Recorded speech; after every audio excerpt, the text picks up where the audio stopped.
Corona से निपटते निपटते 1 साल हो गया है। कई दफा ऐसे मौके भी आए जब लगा कि ये बीमारी नियंत्रण में आ गई है, लेकिन एक बार फिर जब दूसरा लहर सामने आया है तो समझ में आ रहा है कि स्थिति एक बार फिर बेकाबू हो रही है। इतना ही नहीं, नए नए वेरिएंट्स भी इस बीमारी के सामने आ रहे हैं। वैक्सीनेशन चल रही है, लेकिन उसकी रफ्तार कुछ इस तरह की नहीं है कि ये बीमारी जल्द से जल्द काबू में आ पाए। कई राज्यों को बहुत ड्रास्टिक कदम उठाने पड़े हैं। इन सारी चीजों के बीच कई सवाल आपके मन में भी होंगे। उन सभी सवालों के जवाबों के साथ देखिए हमारी ये खास पेशकश। 1 साल बाद एक बार फिर से कई राज्यों में कोरोना विस्फोट।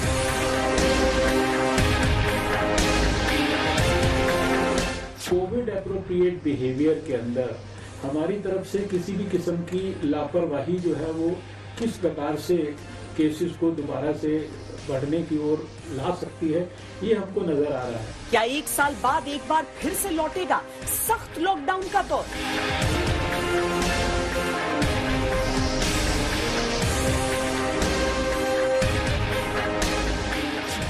एक साल बाद एक बार फिर से कोरोना संक्रमण हुआ आउट ऑफ कंट्रोल।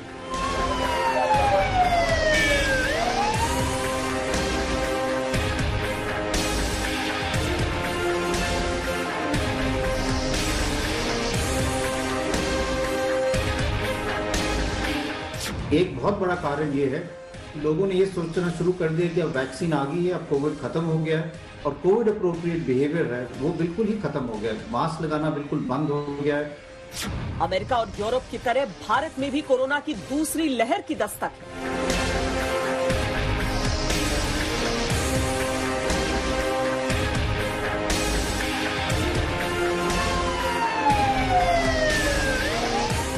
देखिए, इस लड़ाई में हम सफलतापूर्वक बच पाए हैं, उसका एक कारण था कि हम गांवों को इससे मुक्त रख पाए थे। लेकिन टियर 2, टियर 3 सिटी पहुंचा तो इसको गांव में जाने से देर नहीं लगेगी और गांवों को संभालना हमारी व्यवस्थाएं बहुत कम पड़ जाएगी। दुनिया के हर देश में कोरोना पार्ट 2 में हुई हैं कितनी मौतें?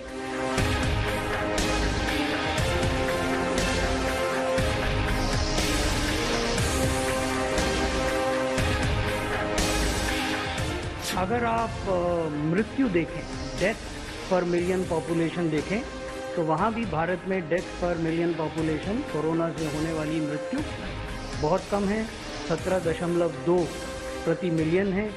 और अन्य देश ऐसे हैं जहाँ ये 35 गुना भारत की संख्या से है। कोरोना की दूसरी लहर में क्या 45 साल से अधिक उम्र वालों को ज्यादा खतरा है?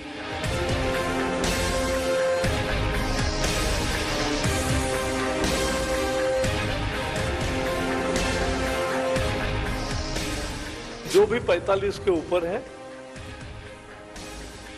सब लोग अपना नाम रजिस्टर करें और अपॉइंटमेंट लेकर वो टीका लगाए, वैक्सीन करें। और एक और बात कहना चाहता हूं कि वैक्सीन पर्याप्त मात्रा में उपलब्ध है, उसकी चिंता करने की जरूरत नहीं है। क्या नए कोरोना वेरिएंट ने महामारी को ज्यादा खतरनाक बनाया है? इन 18 राज्यों में मैं आपके सामने लाना चाहूंगा 771 हमारे वेरिएंट पाए गए। कुल हमने जो है 10,787 सैंपल्स जीनोम सीक्वेंस किए, इसमें 736 तो हमारे यूके वेरिएंट मिले हैं, 34 हमें साउथ अफ्रीकन वेरिएंट मिले हैं और 1 सैंपल ब्राजीलियन वेरिएंट के तहत पॉजिटिव पाया गया। क्या लॉकडाउन के 1 साल बाद देश फिर उसी खतरे की तरफ बढ़ रहा है जिसे देखकर भारत में लगाया गया था दुनिया का सबसे बड़ा लॉकडाउन?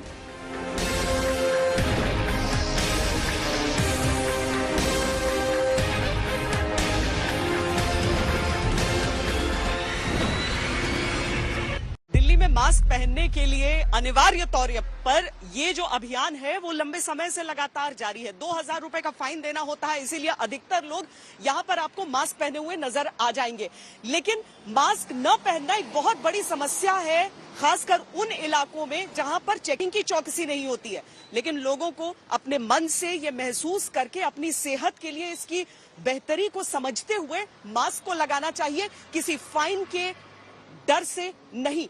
और यही कारण है कि आज अगर हम अलग अलग राज्यों में कोरोना के मामले बढ़ते देख रहे हैं तो उसके पीछे लोगों की अपनी थोड़ी सी लापरवाही भी है।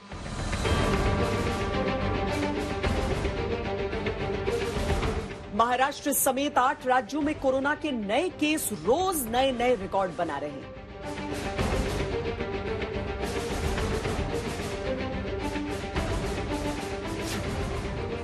महाराष्ट्र में जहां कोविड संक्रमण कहर ढा रहा है, वहीं पंजाब, केरल, कर्नाटक, गुजरात और छत्तीसगढ़ में कोरोना संक्रमण की रफ्तार तेजी से बढ़ रही है। इन 6 राज्यों में ही संक्रमण के 80% से ज्यादा मामले सामने आए हैं, जिसकी वजह से महाराष्ट्र समेत कई राज्यों ने आंशिक लॉकडाउन, संपूर्ण लॉकडाउन, वीकेंड लॉकडाउन और नाइट कर्फ्यू जैसे कदम उठाए हैं। किंबहुना सप्टेंबरमध्ये जो आपल्याकडे सर्वोच्च बिंदू त्यांनी जो गाठला होता त्याच्या जवळपास किंवा त्याच्या पुढे आता आपण गेलेलो आहोत। पुन्हा लॉकडाऊन करणं हा एक मार्ग आहेच, पण मला जसं त्या काळामध्ये जनतेने सहकार्य केलं त्या सहकार्याची पुन्हा अपेक्षा आहे आणि जनता नक्की करणार, माझे बांधव माता भगिनी नक्की करणार। कुछ महीने पहले तक जिस तरह से कोरोना का ग्राफ नीचे आ रहा था और जिस तरह से वैक्सीनेशन का कार्यक्रम चल रहा था, उसे देखकर ऐसा लग नहीं रहा था कि एक बार फिर से ऐसी तस्वीरें सामने आ सकती हैं।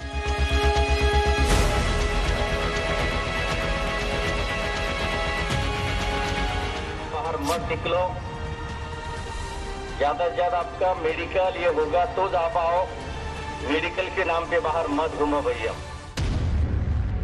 कोरोना पार्ट 2 के इस नए दौर ने एक बार फिर से पूरे देश में डर का माहौल बना दिया है।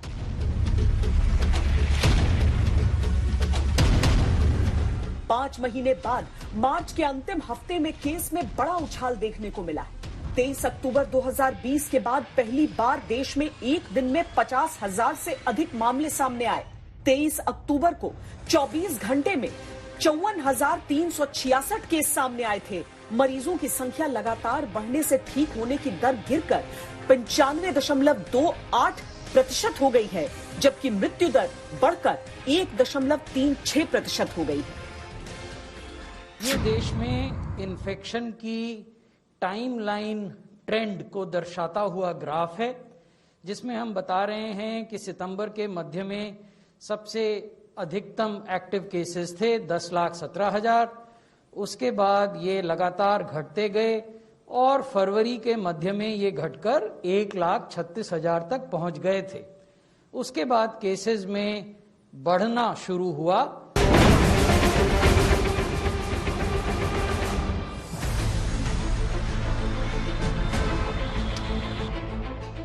महाराष्ट्र में कोरोना के बढ़ते मामलों को देखते हुए उद्धव सरकार ने कुछ सख्त फैसले लिए हैं,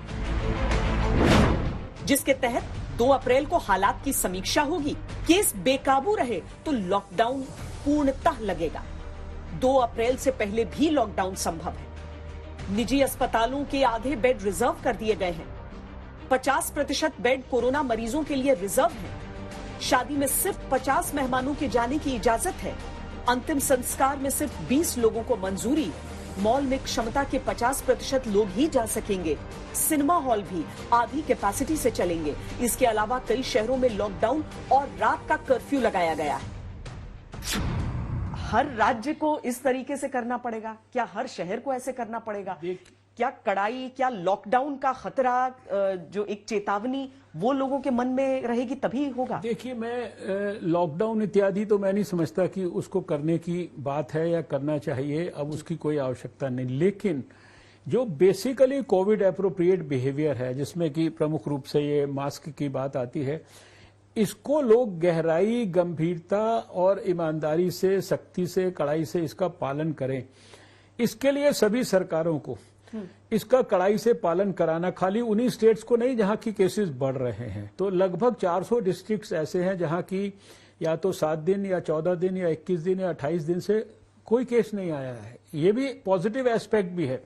दूसरी तरफ 47 के करीब ऐसे डिस्ट्रिक्ट्स हैं देश में जिसमें से काफी सिग्निफिकेंट 20-25 का नंबर महाराष्ट्र का है और भी सब स्टेट्स हैं जो जहां की केसेस थोड़ा बढ़ रहे हैं। तो कड़ाई से कोविड एप्रोप्रिएट बिहेवियर का, मास्क का पालन करना, इसको पालन करवाने के लिए सख्ती जिस भी स्तर की करनी है।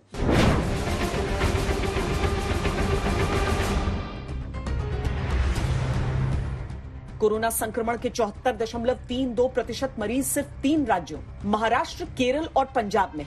लेकिन डरने वाली बात यह है कि अचानक दिल्ली में भी केस बढ़ने लगे। 16 दिसंबर के बाद दिल्ली में पहली बार मार्च के अंतिम हफ्ते में रोज कोरोना मरीजों का आंकड़ा 1,500 को पार कर गया, जबकि पॉजिटिविटी रेट भी बढ़कर 1.69% तक पहुंच गई।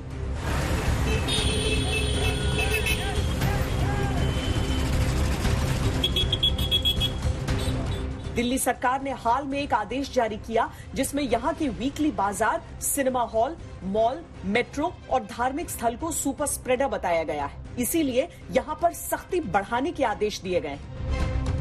दिल्ली के अंदर पूरे देश में पिछले 15-20 दिन से थोड़े केसेस बढ़ रहे हैं, तो लोगों से यही रिक्वेस्ट है कि भाई जहाँ पब्लिक में जाए तो मास्क जरूर लगाएं। और ये साथ साथ रिक्वेस्ट भी करता हूँ कि होली को परिवार के साथ घर के अंदर मनाएं। हम लोग के नियमों का पालन करेंगे तो उसका जल्दी से छुटकारा पा जाएगा।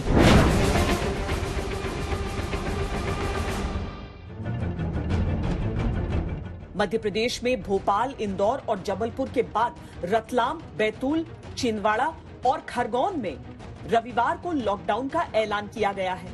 त्योहारों पर, सार्वजनिक कार्यक्रमों पर पूरे प्रदेश में रोक रहेगी। गुजरात में 31 मार्च तक, अहमदाबाद, वडोदरा, सूरत और राजकोट में नाइट कर्फ्यू रहेगा। राजस्थान के 8 शहरों में कोरोना के मरीज तेजी से बढ़े। यहां मार्केट को रात 10 बजे बंद करने के आदेश हैं। पंजाब में 31 मार्च तक सभी शैक्षिक संस्थान बंद हैं। शादी ब्याह और अंतिम संस्कार में 20 से अधिक लोगों की मनाही है। मॉल में एक समय में 10 से ज्यादा लोगों की एंट्री नहीं हो सकती।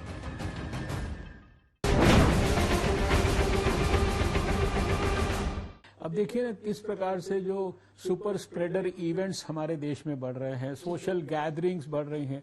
जैसे हमारा नॉर्मल लाइफ पहले चलती थी प्री कोविड, अधिकांश स्थानों पर आप उसी प्रकार से लोगों को बिहेव करते हुए देख रहे हैं। रेस्टोरेंट्स के अंदर देख रहे हैं, सोशल फंक्शंस देख रहे हैं, मैरिजेस के अंदर देख रहे हैं, और दूसरे भी जो ये पॉलिटिकल इवेंट्स होते हैं, दूसरी चीजें हैं, सभी में लोग बहुत ही अब कैजुअल ढंग से जो है इनको चीजों को ले रहे हैं, जबकि हमको सब कुछ पता है।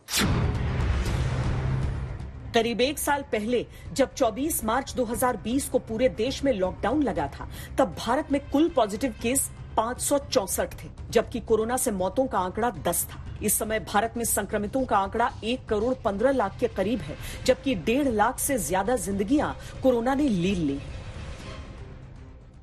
हमें कोरोना की उस उभरती हुई सेकंड पीक को तुरंत रोकना ही होगा, और इसके लिए हमें क्विक और डिसाइसिव कदम उठाने होंगे। कोरोना बीमारी ने पूरी दुनिया में एक पैटर्न को फॉलो किया है। हर जगह पर हमने देखा कि शुरुआत में इस बात की चर्चा होती थी कि क्या कम्युनिटी संक्रमण का दौर आ गया, क्या बीमारी ने अपनी पीक को टच कर लिया। इन सभी सवालों के जवाब अलग अलग समय पर अलग अलग हो सकते हैं, लेकिन हर देश में देखा गया कि इसी पैटर्न पर यह बीमारी आगे बढ़ी है। तो जहां तक दूसरी लहर का सवाल है, अमेरिका और यूरोपीय देशों में जिस तरह के आंकड़े रहे हैं संक्रमण के और संक्रमण के कारण मौतों के, वो देखना बहुत जरूरी है, क्योंकि उससे समझ में आएगा कि भारत में किस तरीके से आगे बढ़ना है।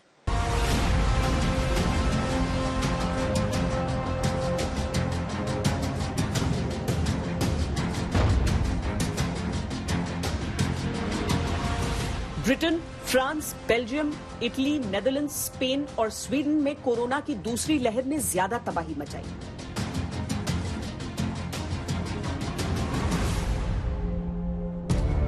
इतना ही नहीं, अमेरिका में भी अक्टूबर से दिसंबर के बीच आई कोरोना की दूसरी लहर ने लाखों लोगों को मौत के घाट उतार दिया। इसके पीछे सबसे बड़ी वजह वायरस को लेकर लोगों की लापरवाही और वायरस का म्यूटेशन रहा।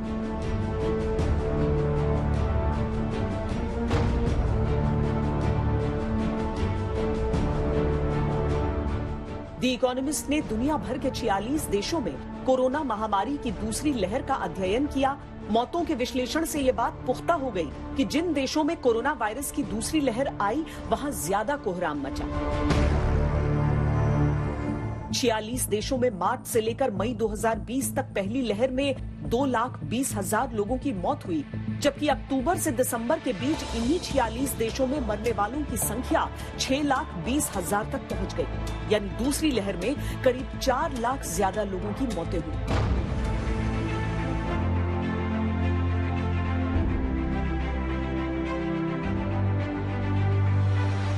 सिर्फ कोरोना ही नहीं, पहले भी जितनी महामारियों ने दुनिया पर हमला किया है वो सभी दूसरी लहर में ज्यादा घातक साबित हुई है। 1918 से 1920 तक स्पेनिश फ्लू से करीब 5 करोड़ लोगों की मौत हुई थी, जिनमें ज्यादा मौतें दूसरी लहर में हुई।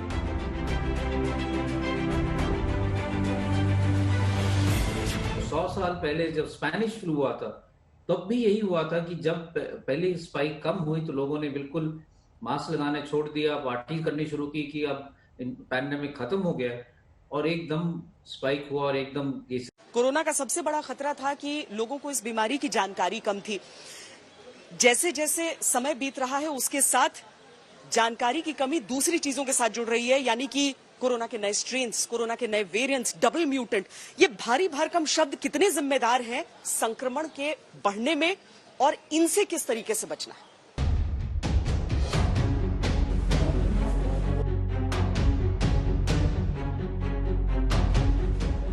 भारत में अभी तक कोरोना वायरस के जितने भी वेरिएंट मिले हैं वो चिंता बढ़ाने वाले हैं। 18 राज्यों के 10,787 सैंपल की जांच में डबल म्यूटेशन वाले नए वेरिएंट के अलावा यूके वेरिएंट के 736, दक्षिण अफ्रीकी वेरिएंट के 34 और ब्राजील वाले वेरिएंट का एक केस मिला है। 771 हमारे वेरिएंट्स पाए गए। कुल हमने जो है 10,787 सैंपल्स जीनोम सीक्वेंस किए। इसमें 736 तो हमारे यूके वेरिएंट मिले हैं, 34 हमें साउथ अफ्रीकन वेरिएंट मिले हैं और एक सैंपल ब्राजीलियन वेरिएंट के तहत पॉजिटिव पाया गया। कोरोना वायरस में पिछले 1 साल से ही म्यूटेशन हो रहा है, लेकिन ये म्यूटेशन सामान्य होते हैं और इसमें वायरस का नेचर नहीं बदलता। लेकिन हाल के दिनों में वायरस में कुछ ऐसे जेनेटिक म्यूटेशंस हुए हैं कि कुछ वेरिएंट पहले के मुकाबले ज्यादा संक्रामक हो गए हैं। इसी में से एक है भारत में मिलने वाला कोरोना वायरस का डबल म्यूटेशन वाला स्ट्रेन। नेचुरल प्रोसेस है, ये होता ही रहे। वायरस एक आरएनए का स्ट्रैंड है, जब वो रेप्लिकेट करता है उसमें गलतियां होती है, नेचर का नियम है। इससे हमें पर से घबराना नहीं है। तो म्यूटेशन से बचने का रास्ता हमारे लिए वायरस को हराने के ऊपर है। पंजाब में 320 से अधिक सैंपल्स में ब्रिटेन वाला स्ट्रेन मिला है। ये स्ट्रेन बहुत ज्यादा संक्रामक है और इसकी वजह से ब्रिटेन में जनवरी में लंबे लॉकडाउन का ऐलान करना पड़ा था। ये स्ट्रेन भारत में तेज रफ्तार के लिए जिम्मेदार हो सकता है। दक्षिण अफ्रीका और ब्राजील वाले वायरस भी खतरनाक हैं। ये मनुष्य के इम्यून सिस्टम को चकमा दे सकते हैं। इसीलिए इस बात की आशंका बनी हुई है कि मौजूदा वैक्सीन इन वेरिएंट्स पर कितनी कारगर हो सकती है। इस पर रिसर्च तेज रफ्तार से जारी है। 16 जनवरी को भारत में कोरोना के खिलाफ वैक्सीनेशन ड्राइव की शुरुआत हुई थी। जब इस ड्राइव की शुरुआत हुई उस समय कोरोना के जो केसेस थे वो घट रहे थे और ऐसा लगा कि शायद ये सफल हो रहा है। लेकिन हाल फिलहाल में हमने देखा है कि वैक्सीनेशन की रफ्तार जिस तरह से बढ़ रही है उतनी कोरोना के केसेस कम नहीं हो रहे हैं, बल्कि यहाँ पर जो मामले हैं वो लगातार बढ़ते जा रहे हैं। ऐसा क्यों हो रहा है? दुनिया का जो आंकड़ा है वो क्या कहता है इसके बारे में, इसे हम विस्तार से आपको समझाते हैं।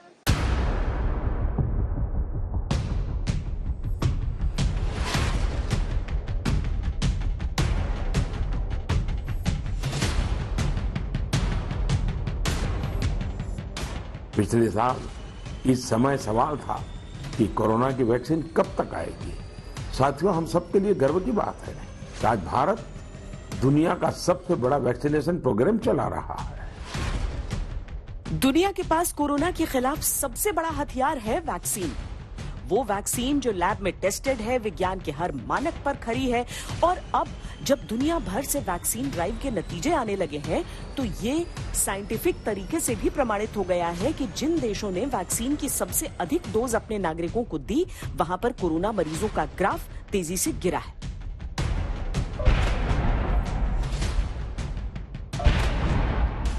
जिन देशों ने अपनी आबादी के 20% या उससे अधिक का वैक्सीनेशन कर दिया है, वहां कोरोना के नए केस कम आ रहे हैं। इस तथ्य को समझने के लिए कोरोना के वैक्सीन डोज और कोरोना के घटते केस के बीच कनेक्शन समझना जरूरी है। दुनिया में सबसे पहले ब्रिटेन ने वैक्सीनेशन कार्यक्रम की शुरुआत की। आज की तारीख में ब्रिटेन में करीब 47% लोगों को वैक्सीन की कम से कम एक डोज लग चुकी है। वहां फरवरी के मुकाबले मार्च में 62% केस कम रहे। अमेरिका में 39% आबादी का वैक्सीनेशन हो चुका है। जहां फरवरी में करीब 24 लाख केस थे, वो मार्च में घटकर लगभग 13 लाख हो गए। चिली में भी लगभग 47% लोगों को वैक्सीन मिल चुकी है। वहां भी पिछले महीने के मुकाबले इस महीने 20% तक केस घट गए। इजराइल की 50% आबादी को वैक्सीन की दोनों डोज मिल चुकी हैं और वहां एक महीने में कोरोना केस 60% कम आने लगे। बहरीन में करीब 41% आबादी का वैक्सीनेशन होने के बाद कोरोना के नए केस 30% तक कम हो गए हैं। यानी जिन देशों में जितनी ज्यादा आबादी को वैक्सीन लगाई गई है, वहां पर केस उतनी तेजी से कम हुए हैं। लेकिन भारत में वैक्सीनेशन के बावजूद कोरोना की दूसरी लहर आ चुकी है। इसके पीछे क्या कारण है? आइए आपको आंकड़ों के जरिए समझाते हैं।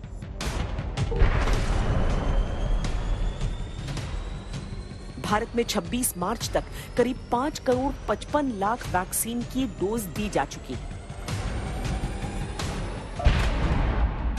लेकिन आबादी के हिसाब से देखें तो अभी तक भारत ने 4% से कम लोगों को वैक्सीन लगाई, जबकि ब्राजील ने 6.2, तुर्की ने 9.8, जर्मनी ने 9.6 और रूस ने अपनी आबादी के 4.3% हिस्से का टीकाकरण कर दिया। 24 मार्च 10 बजे तक हम 5 करोड़ से ज्यादा वैक्सीन की डोजेज देश भर में एडमिनिस्टर कर चुके हैं। इन 5 करोड़ से ज्यादा डोजेज में से 2 करोड़ 64 लाख से ज्यादा डोज केवल 60 बरस से ऊपर के लोगों को और 45 से 60 बरस के जो कोमॉर्बिड लोग हैं उनको एडमिनिस्टर की गई हैं। बड़ी आबादी का टीकाकरण करने के लिए भारत सरकार ने भी रफ्तार बढ़ाई है। तीसरे चरण के टीकाकरण कार्यक्रम के लिए सरकार ने तय किया है कि 1 अप्रैल से 45 वर्ष के सभी लोग वैक्सीन लगवा सकेंगे, लेकिन इसके लिए ज्यादा वैक्सीन की जरूरत भी पड़ेगी। मंडल के बैठक में चर्चा हुई और विशेषज्ञों की सलाह, टास्क फोर्स का सलाह और वैज्ञानिक आधार पर 2 फैसले किए गए। पहला फैसला यह कि 1 अप्रैल के बाद 45 से ऊपर कोई भी हो जिसको बीमारी है या नहीं है, सबको वैक्सीन उपलब्ध होगा। भारत ने पहले चरण में जुलाई तक 30 करोड़ लोगों को वैक्सीन लगाने का लक्ष्य रखा है। इसे हासिल करने के लिए 60 करोड़ डोज का प्रबंध करना है। अभी तक करीब 5.5 करोड़ वैक्सीन डोज मिली है और अगले 4 महीनों में 55 करोड़ डोज की आवश्यकता होगी, यानी हर महीने करीब 13 करोड़ 75 लाख डोज। अगर हम चाहते हैं कि इंडिया में वैक्सीनेशन बहुत क्विक पेस पे किया जाए तो एक ही तरीका है, हमें पूरे प्राइवेट सिस्टम्स को इन्वॉल्व करना होगा, जिसमें प्राइवेट प्रैक्टिशनर बड़ी मुख्य भूमिका निभाता है।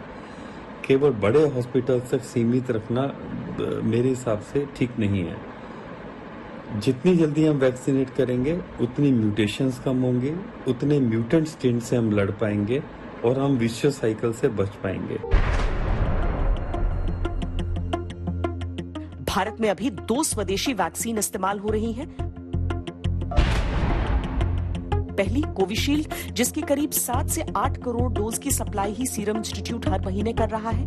दूसरी कोवैक्सीन, जिसकी 1 से 1.25 करोड़ डोज भारत बायोटेक हर महीने सप्लाई कर पा रहा है। इस हिसाब से वैक्सीन की सप्लाई और डिमांड में करीब 4 करोड़ डोज की कमी है। इसे पूरा करने के लिए ही भारत ने दूसरे देशों में वैक्सीन निर्यात पर कुछ वक्त के लिए पाबंदी लगाई है। इसके अलावा भारत जल्द ही रूस की स्पुतनिक वी वैक्सीन को इमरजेंसी इस्तेमाल की मंजूरी दे सकता है। There is a shortage not only in our country, there is a global shortage. If you are to look at the global population, we don't have that many vaccines. If you look at the Indian population, even if we talk of the first phase, we are talking of 30 crore individuals. That means 60 crore doses, 600 million doses. I don't think that many doses are available. So that is not going to be available right off the shelf. Unless we are able to get enough doses, and this is going to take many, many months to us, even for the manufacturers, and I'm talking about not only Indian manufacturers, I'm talking of global manufacturers to be able to really manufacture so many doses. Bharat की आबादी ही vaccination में सबसे बड़ी चुनौती है, क्योंकि भारत सबसे अधिक संख्या में वैक्सीन का उत्पादन कर रहा है। लेकिन इसके बावजूद अगर प्रतिशत के हिसाब से देखा जाए हमारी आबादी के, तो वैक्सीनेशन में हम बहुत पिछड़ रहे हैं। आखिर क्यों वैक्सीन की बर्बादी हो रही है, आखिर क्यों उस रफ्तार को हम कायम नहीं रख पा रहे हैं, ये समझना भी जरूरी है।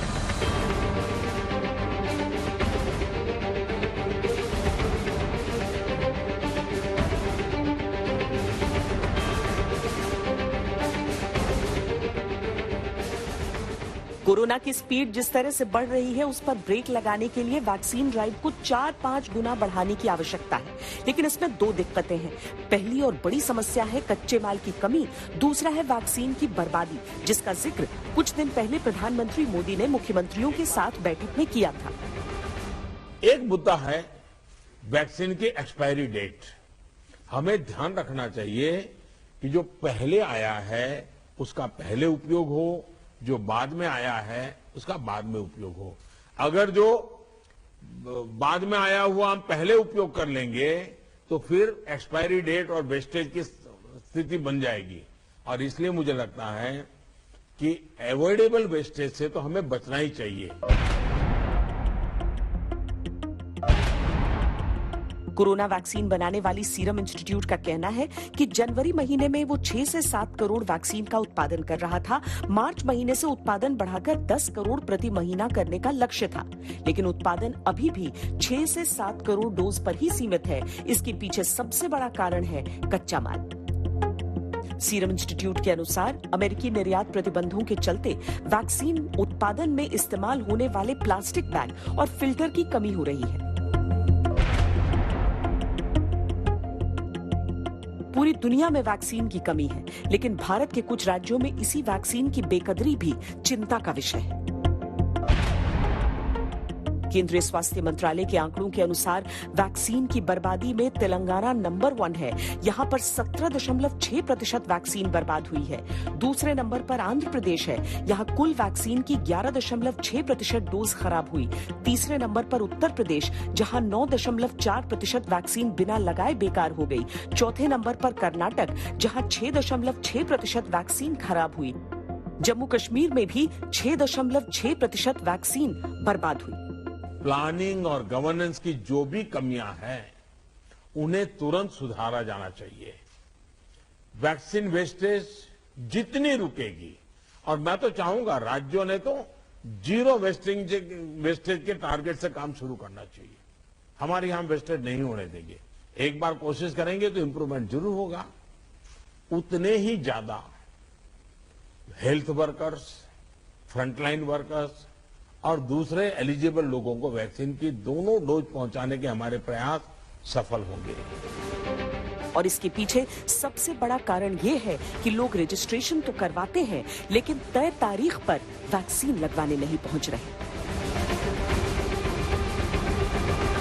कोरोना के दूसरे लहर की शुरुआत हो गई है। अगर हम बाकी देशों के आंकड़ों को देखें जो इस सेकेंड वेव को देख चुके हैं, वहां पर किस तरह से ये बीमारी आगे बढ़ी है और हिंदुस्तान को लेकर क्या है जानकारों की राय, वो दिखाते हैं।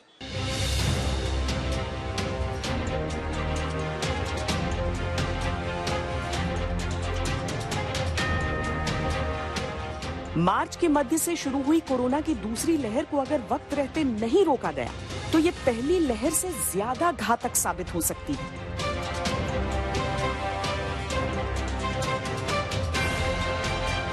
देश के सबसे बड़े सरकारी bank state bank of India ने अपनी एक रिपोर्ट में दावा किया है कि दूसरी लहर 15 फरवरी से शुरू हुई और 100 दिनों तक बरकरार रह सकती है। कोरोना की इस दूसरी लहर से करीब 25 लाख लोग संक्रमण की चपेट में आ सकते हैं। एसबीआई के अनुसार लॉकडाउन और दूसरे प्रतिबंधों के जरिए कोरोना की रफ्तार को रोकना मुश्किल हो सकता है।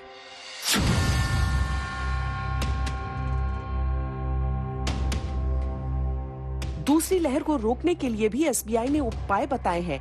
वैक्सीन लेने से हिचक रहे लोगों के लिए कहा गया है कि टीकाकरण ही कोरोना से बचने का एकमात्र उपाय है। इसके लिए सरकार को टीकाकरण की गति बढ़ानी चाहिए। चिंता की बात यह है कि सरकार की लाख कोशिशों के बाद भी अभी भारत में 20% से भी कम बुजुर्गों को कोरोना वैक्सीन लगी है, जबकि कोरोना का सबसे अधिक खतरा उन्हें ही है। हमारी पॉपुलेशन देखें जो एलिजिबल है, मोर देन 25 ईयर ओल्ड है, वो ऑलरेडी 70 करोड़ है। जिस स्पीड पे हम लोग चल रहे हैं, अगर हम बच्चों को छोड़ दें अभी, तो इस हिसाब से पता नहीं हम लोग कब तक वैक्सीनेट कर पाएंगे। और प्रेजेंट वेव इतनी मैसिव वेव दिख रही है, और मेरा ऐसा अंदाजा है अगर हम शुरू से ही सीरियसली मैं कहूँगा कि डॉक्टर्स, हेल्थ केयर की तरफ से, जनरल पॉपुलेशन की तरफ से और गवर्नमेंट की तरफ से अभी तक एटलीस्ट 1/3, 1/3 पॉपुलेशन को हम वैक्सीनेट कर चुके होते। एसबीआई का मानना है कि रोजाना 45 लाख टीके लगाने पर इस साल 21 जुलाई तक देश में 45 साल से अधिक उम्र के सभी व्यक्तियों का टीकाकरण संभव है। स्वास्थ्य क्षेत्र की मौजूदा बुनियादी सुविधाओं को देखते हुए रोजाना 1 करोड़ टीके लगाए जा सकते हैं, जो अभी सिर्फ 34 लाख है। रोजाना अगर 34 लाख डोज को 40 से 45 लाख तक ले जाया जाए तो पूरी आबादी का टीकाकरण 21 महीने में पूरा हो पाएगा।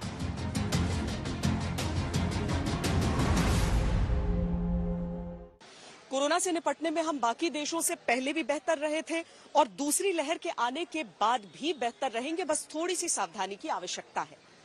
अभी के लिए इतना ही। देश और दुनिया की बाकी खबरों के लिए देखते रहिए आज तक।